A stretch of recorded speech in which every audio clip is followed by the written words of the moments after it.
Access to parts of Auckland's west coast remains severely compromised a month after Cyclone Gabrielle, with supplies still being helicoptered into some areas. Nick Trowbridge gained access to one of the hardest hit areas, and that's Karikari. Gabrielle's gone, but this still greets you along Karikari's main drag. House upon house torn from their foundations and dispatched down the valley, abandoned vehicles lodged in between. The destruction is immense, and that is really hard to comprehend, not just our place, but the other places that have just...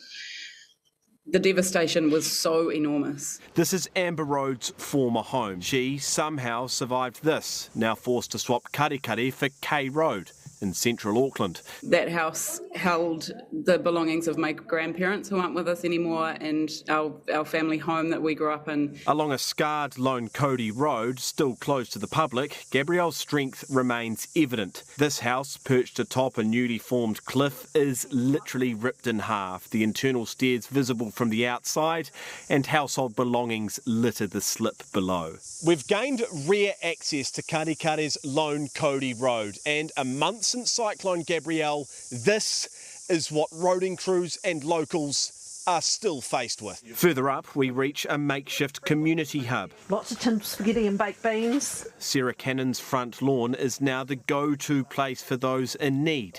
It's also acting as a local post shop, and there's a heli drop once a week. The mail is being quad biked in from the end of the road once a day, so people are coming here to collect their mail, or people are delivering it if people can't collect it. So yeah, it's a bit of a community effort.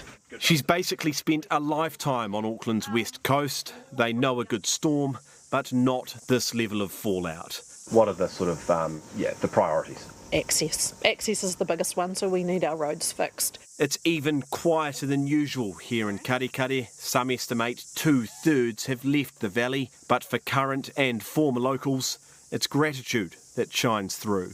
From the bottom of my heart, thanks to the local fire brigade, who are just incredible, absolute troopers who saved our lives on the night of the storm. A hardy coastal community ready to make a comeback. Nick Trowbridge, Newshub.